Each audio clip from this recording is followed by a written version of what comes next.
For the rope climber, I'm going to take a 1.5 inch diameter rope. If you have a 2-inch rope, that works as well. You're just not going to make as many loops. But I'm going to start here, thread it over the safety bars of the squat rack. And if you have only one bar, make 2 loops. If you have 2 safety bars, I'm just going to make 1 loop. And I'm going to pull it across, going to make another loop over on this side. If I start with the rope here on that side of the loop, I need to make sure my next loop, the rope comes down on the opposite side. It'll go smoother that way. If I happen to come over the other side, it's just going to get bound up. So make sure the ends of the rope that are hanging down are on opposite sides of the loops. And from there, you're ready to go. Again, 2-inch rope. I would probably take one of the loops out, and that will be plenty of friction just because of the diameter of the rope. So this is a 1.5, 2-inch also works, just not as many loops. And you're good to go. Now that I have the rope set up, I'm going to sit with my legs straight in front of me. I'm going to grab the rope, pull with one hand, grab with the other hand, pull, pull, and just alternate one hand after the other until the short end is on the other side. If that's too challenging, I can also grab with both hands and pull simultaneously. And that's going to obviously make it easier as I'm pulling with both hands instead of one at a time. Typically with a 30-foot rope, this is a 30-foot rope, 50-foot rope, you can go just one direction. 30-foot rope, I'm going to come back over here and pull it back. One other thing that I can do to make it more challenging is I can take the long end of the rope and thread it through the handle of a kettlebell and pull it through as far as I can. And when I'm doing this, I'm just going to do the same thing. I'm not actually lifting the kettlebell off the ground at all. It's just the added friction of the rope passing through the kettlebell. So actually a smaller kettlebell, like a 15-pound, works better than a heavy kettlebell because there's less space for the rope, so there's more friction. And that will make it infinitely more challenging. That is the rope climber, one of our favorites. Give it a try.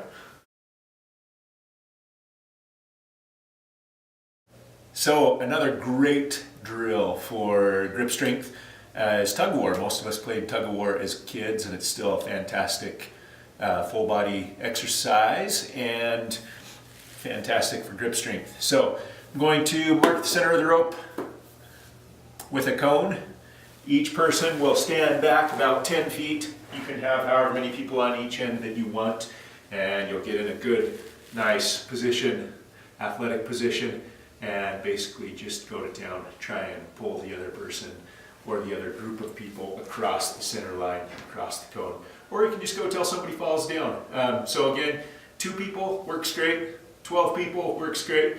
Just scoot about 10 feet from the center, grab the rope, and try and pull each other across the line. Tug-a-war, great for grip.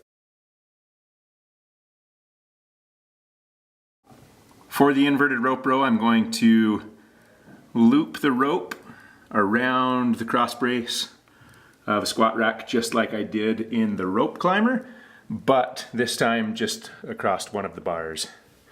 One other caution I might make here is just to make sure that your squat rack is stable before doing this exercise. We have a whole lot of weight on the other side. I'm on this far side. It's not going to tip over.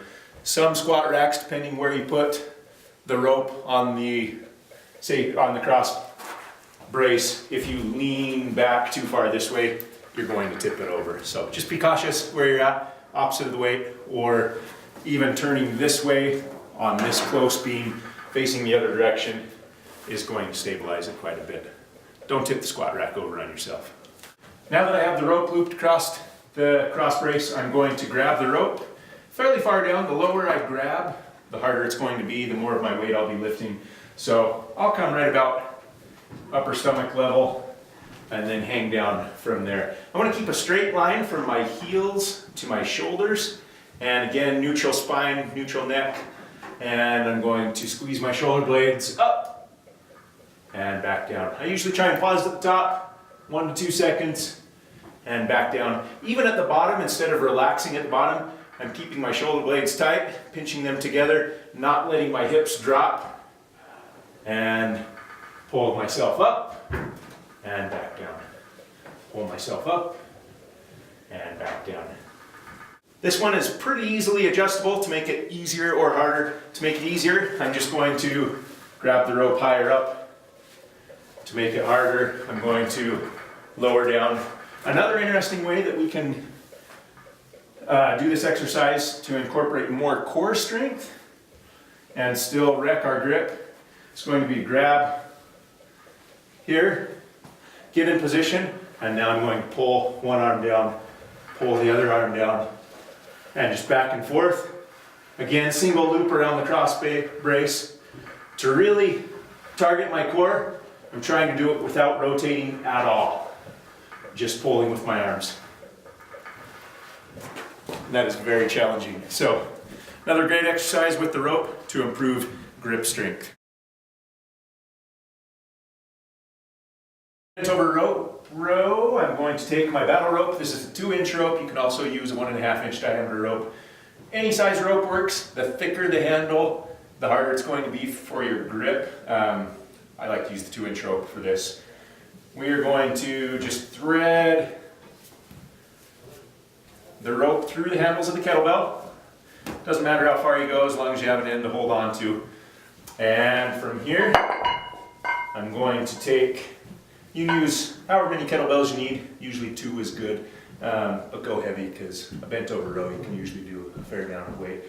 I'm going to start with my hips back, knees bent, back straight, neck in line with the rest of my spine. So I'm not here, I'm not here. I want to be neutral, cervical spine. And from here, I'm going to grab double overhand grip with the rope pretty close to the handles of the kettlebell.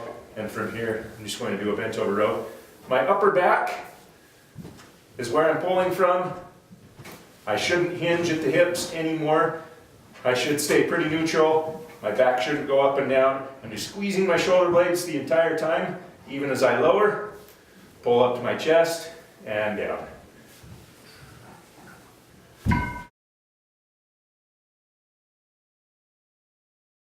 For the kettlebell rope curl, I'm going to start very similar to the bent over row. I'm just going to thread the rope through. Just one kettlebell this time. One should be plenty if you go heavy enough. You can't curl nearly as much as you can row. So one kettlebell. This time, instead of grabbing this way, palms down, I'm going to go with an underhand grip, palms up, and I'll stand all the way up. And from here, I'm going to keep my chest tall. I'm going to squeeze my shoulder blades together to stabilize my shoulders, and I'm going to begin doing bicep curls. All the way down, all the way up.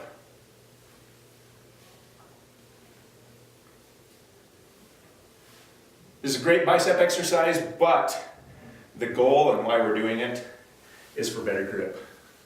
Again, thicker the rope, the harder it'll be, so I usually go with the 2-inch rope. 1.5-inch diameter also works fine. Either way.